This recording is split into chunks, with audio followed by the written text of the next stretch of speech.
para que si tardo sepas cómo debes conducirte en la casa de Dios, que es la iglesia del Dios viviente, columna y baluarte de la verdad. Damos inicio a su programa Teología sin Fronteras, un programa original de la Iglesia Bautista Reformada del Redentor en Bogotá, Colombia. En esta ocasión, el profesor y candidato a doctor en Historia de la Iglesia Cristiana, Joel Sarman, nos hablará del capítulo 11 de la Confesión de Fe de Londres de 1689, de la justificación, y contestará las siguientes preguntas.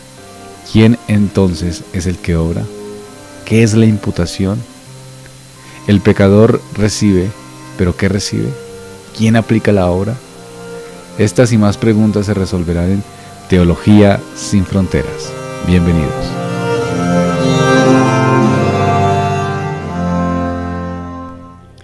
Confesión Bautista de Londres de 1689, capítulo 11 de la justificación.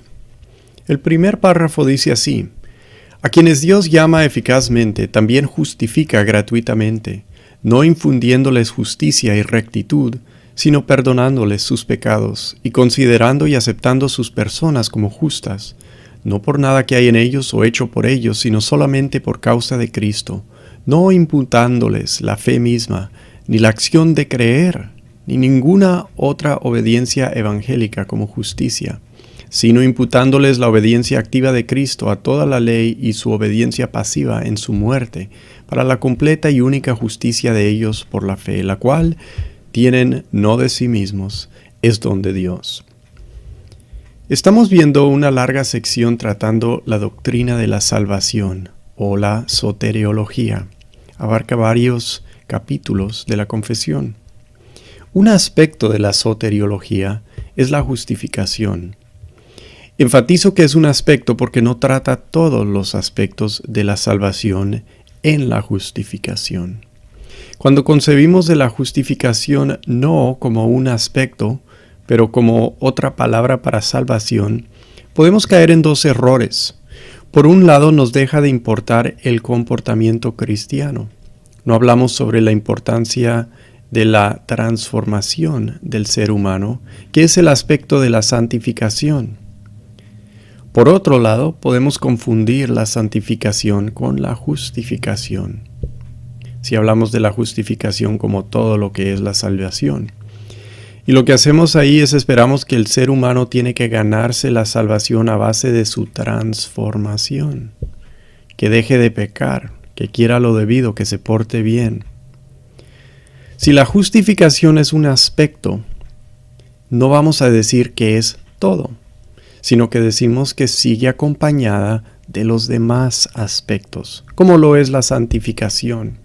Yo no digo eso por separar la santificación de la justificación, pero sí lo digo para distinguir estas dos cosas. Si la justificación es un aspecto, no vamos a decir que somos justificados a base de fe y obras. Ese es el concepto católico. Y ellos no creen que uno es justificado en esta vida, sino en el juicio. Para ellos la justificación es la salvación. Confunden una parte del total con la totalidad. Es como decir que un árbol es sus raíces. Y cuando identificas el total, que es el árbol, con una parte, que son las raíces, vas a confundir a los demás si le estás enseñando cómo son los árboles. Por eso dice la confesión que no estamos hablando de infundir justicia y rectitud. El concepto católico es que está siendo infundido de la justicia y rectitud requerida para ser justificado. Pero el concepto protestante es que la justificación es una declaración de Dios y esta declaración te justifica. No lo esperas porque ya lo tienes. También afirma la confesión que es gratuito. Es decir, es algo que se da, que se regala. No es algo que se logra merecer a través de una vida de esfuerzo. La confusión que se aclaró en la Reforma, la confusión que Martín Lutero vio por fin con claridad, era entender que la justificación se podía entender mejor como una declaración legal ya obtenida, más bien que algo esperado en el juicio, un logro de tu comportamiento. En el concepto anterior, en el catolicismo, antes de que lo aclaró Martín Lutero, en ese concepto anterior no había certeza. Ni el Papa podía estar seguro de su salvación. Y todo el mundo pensaba a veces que algunos de los papas no se salvaron. Pues eso se puede ver, por ejemplo, en la Divina Comedia de Dante. Él se atreve a colocar a uno de los papas en el infierno. Es porque ellos no creían que ellos creían que nadie podía saber. O sea, no creían que alguien podía saber con certeza que había sido justificado. No tenían certeza, no había seguridad. Lutero fue el que halló seguridad, entendiendo que la justificación era de una vez, ¿sí? Era de un momento, aplicaba al que creyera cuando creía y le daba la seguridad de ya no tener condenación. Gracias a la justificación, la persona no tiene que esperar que sus obras le muestren haber sido justo, pero es aceptado como justo aparte de obras. ¿Quién, entonces, es el que obra? Si no podemos hacer nada, y no es más que la pronunciación de Dios, ¿quién es el que obra? Cristo es el que obra. El concepto católico es que tú obras con Cristo, y Él te da lo que te falta. Y ojalá no te falte mucho, porque la verdad Cristo no te da tanto. Pero la Biblia enseña que Cristo es el que salva, y que lo hace sin tu colaboración, ayuda, apoyo u obra alguna. Cristo te justifica aparte de esto. La justificación es un acto de imputación. Dios imputa algo. ¿Qué es la imputación? La imputación es una declaración de mérito o de obediencia. La imputación puede ser una acusación. Le están imputando cargos de lavado de dinero o algo así a una persona. Pero en este caso de la justificación, a Cristo le han sido imputados nuestros cargos de delitos y pecados y nosotros por consecuencia gozamos sus buenos méritos. Que se le llame imputación nos enseña que no es algo obtenido del mismo que recibe la imputación. Hay un intercambio, hay un dador y hay un receptor. El pecador recibe. ¿Qué es lo que recibe? 2 obediencias de Cristo. Ahí en la confesión nos habla de la obediencia activa y de la obediencia pasiva. ¿Cuál es la obediencia activa? Toda la vida humana de Cristo de cumplir la ley y nunca cometer un pecado alguno. Hasta el Getsemaní. ¿Cuál es la obediencia pasiva? Es someterse al Calvario, sufrir. Hablamos de su pasión. Esa palabra pasión se relaciona con la palabra pasivo. Quiere decir que algo le pasa o que sufre algo. Cristo, en otras palabras, se dejó. Le pasó la pasión, murió y sufrió. Esa obediencia pasiva se imputa al creyente también. Entonces la obediencia activa es la vida humana de cumplir la ley y nunca cometer un pecado. La obediencia pasiva es cuando él se somete a las actividades de su muerte, su pasión. Lo interesante en todo esto es que nuestra confesión afirma estas 2 obediencias, pero en la confesión de Westminster no están incluidas. No especifica estas 2 obediencias, solo obediencia en general. ¿A qué se debe? No sabemos exactamente, ya que no se preservaron esas conversaciones, pero sí sabemos que habían quienes no querían incluir la obediencia activa en la asamblea de Westminster. Hay quienes solo creen que la obediencia en la pasión, lo que Cristo sufrió, es lo que se imputa al creyente. ¿Cuáles son sus argumentos? Pues exegéticamente sabemos que somos redimidos por la sangre de Cristo. ¿Qué significa la sangre?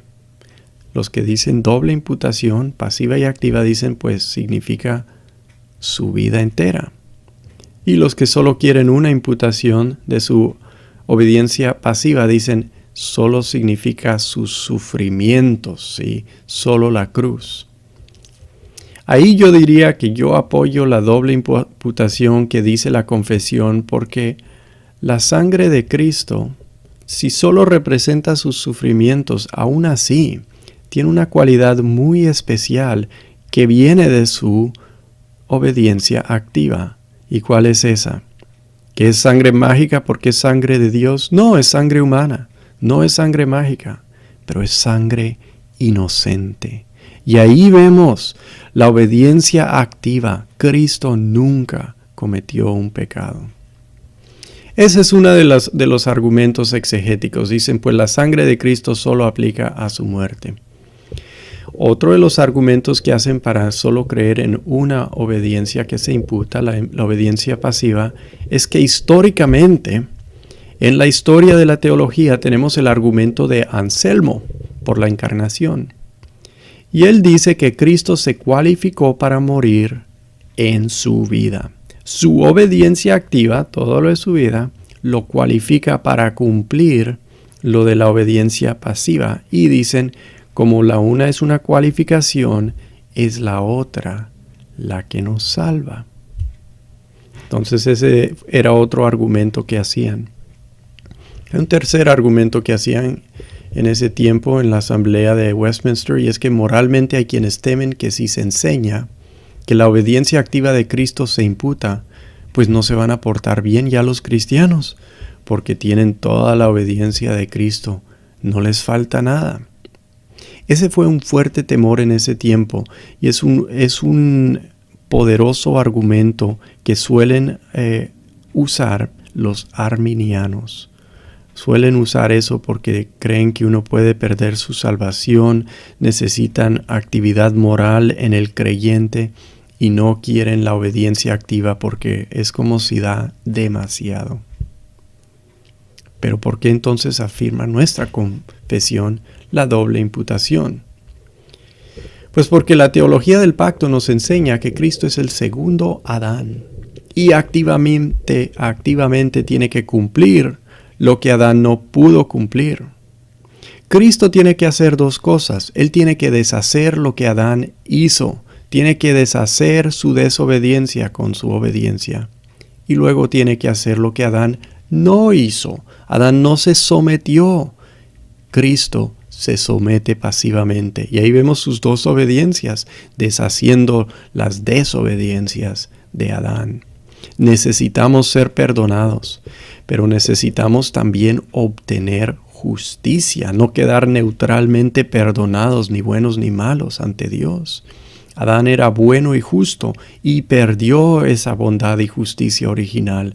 Nosotros no somos buenos ni justos. Cristo fue bueno y justo por nosotros.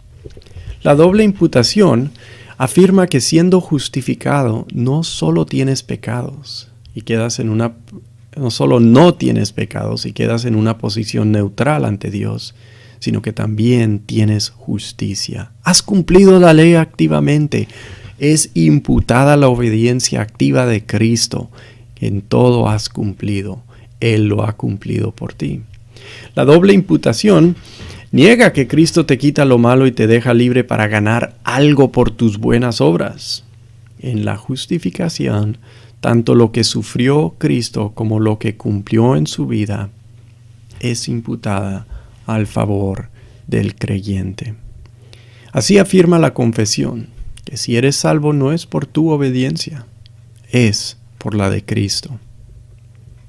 El segundo párrafo nos dice así: la fe que así recibe a Cristo y confía en Él y en su justicia es el único instrumento de la justificación. Sin embargo, no está sola en la persona justificada, sino que siempre va acompañada por todas las demás virtudes salvadores. Y no es una fe muerta, sino que obra por el amor. Aquí el punto es no dejar reducir la salvación a la justificación. Somos justificados únicamente por la fe, eso lo afirma. Pero la fe esa fe no es lo único que caracteriza al creyente, con el resultado que no es una fe muerta, sino que una que obra por el amor. Si tienes fe que no te transforma, eso no es fe, o es una fe muerta. Si tienes fe que no resulta en alguna obra por amor de Dios, es una fe muerta y no una fe que te justifica. La declaración de Dios que te justifica no se basa en una transformación personal tuya, pero sí resulta en una transformación personal del creyente. Esto es lo que se había cambiado antes de la reforma. La religión natural dice que te debes transformar antes para ser justificado. Y si tú hablas con la gente en la calle, todos te van a hablar que la religión es así, que tienes que cambiarte, que tienes que mejorarte, a ver cómo te acepta Dios. Pero eso no es lo que dice la verdadera religión.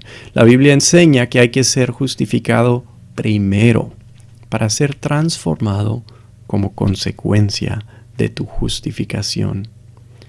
No es más que el orden, se puede decir, pero ese orden es muy importante. Dice el tercer párrafo del capítulo 11, Cristo, por su obediencia y muerte, saldó totalmente la deuda de todos aquellos que son justificados, y por el sacrificio de sí mismo en la sangre de su cruz, sufriendo en el lugar de ellos el castigo que merecían, satisfizo adecuada, real y completamente a la justicia de Dios en favor de ellos. Sin embargo, por cuanto Cristo fue dado por el Padre para ellos y su obediencia y satisfacción fueron aceptadas en lugar de las de ellos, y ambas gratuitamente y no por nada en ellos, su justificación es solamente de pura gracia, a fin de que tanto la precisa justicia como la rica gracia de Dios fueran glorificadas en la justificación de los pecadores. Este párrafo existe para negar que la redención fue parcial. ¿Será que Cristo cumple algo y nosotros lo demás? No.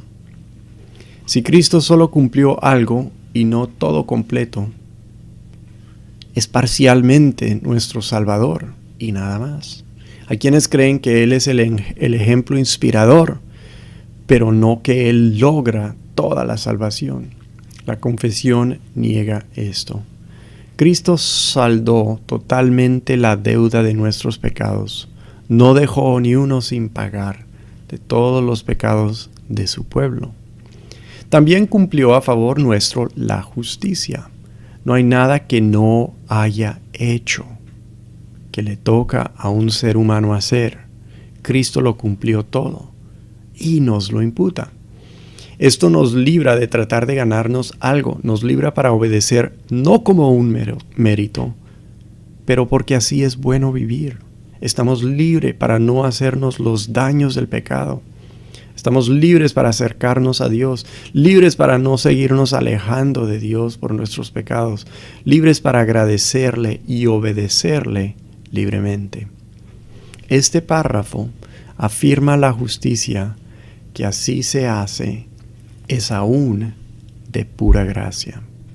Los socinianos de esos días, que eran unos herejes que negaban la Trinidad, también negaban que podía ser así la justicia, la justificación. Decían, si Cristo pagó, ya no es gracia, ya que lo que le cuesta a alguien, pues no es gratis.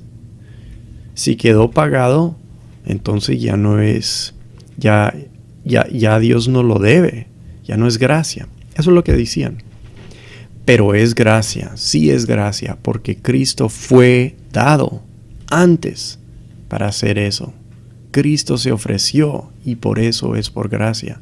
Él se ofreció para satisfacer la justicia y que sea dado a nosotros, que Él compre para su pueblo la justificación, es de pura gracia. Por esto no nos glorificamos a nosotros en la salvación. Dios se glorifica. El Padre dio al Hijo, el Hijo fue obediente activa y pasivamente, y nosotros recibimos por la gracia de la imputación lo que Cristo compró y ofrece a su pueblo. El cuarto párrafo del capítulo 11 dice que desde la eternidad Dios decretó justificar a todos los escogidos, y en el cumplimiento del tiempo Cristo murió por los pecados de ellos y resucitó para su justificación. Sin embargo, no son justificados personalmente, hasta que a su debido tiempo Cristo les es realmente aplicado por el Espíritu Santo.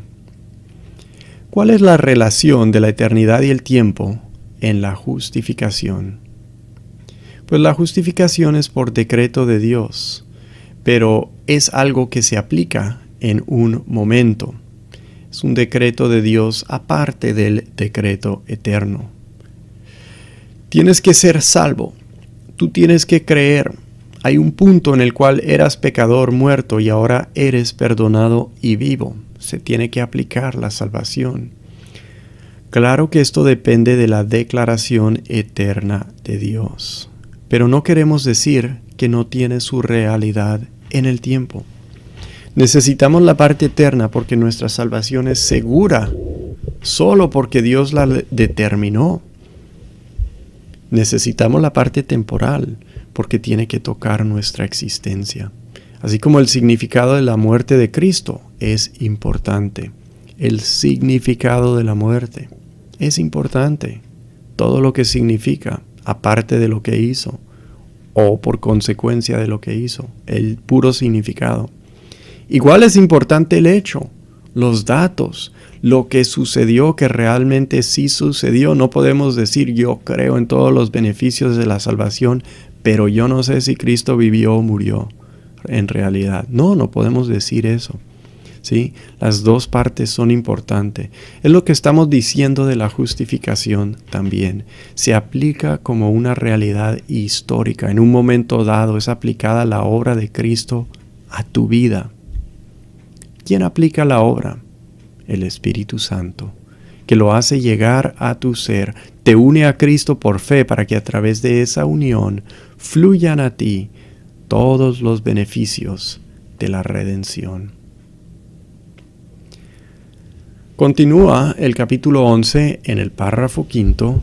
Dios continúa perdonando los pecados de aquellos que son justificados, y aunque ellos nunca pueden caer del estado de justificación, sin embargo pueden por sus pecados caer en el desagrado paternal de Dios.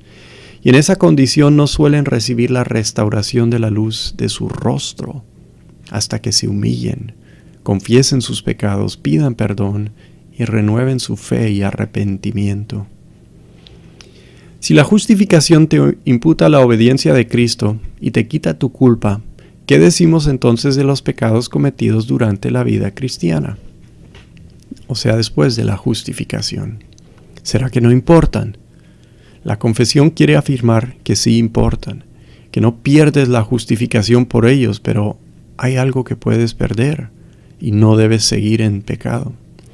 Entonces la justificación queda y no tememos ya la condenación. Dios no nos va a condenar una vez justificados por la fe. No lo puede hacer. Si somos justificados, como dice la confesión, completamente, realmente, adecuadamente, sin mérito de nuestra parte, no nos puede condenar. No lo puede hacer porque todo depende de Cristo. Y Cristo no cambia. Cristo ya ha hecho todo. Su obediencia no activa y pasiva pues ya quedaron. Y eso se imputa al creyente, entonces no pierde su justificación. Pero todavía queda la pregunta, ¿qué decimos de los que pecan después de que han sido justificados? ¿Qué decimos de nosotros cuando pecamos después de haber sido justificados?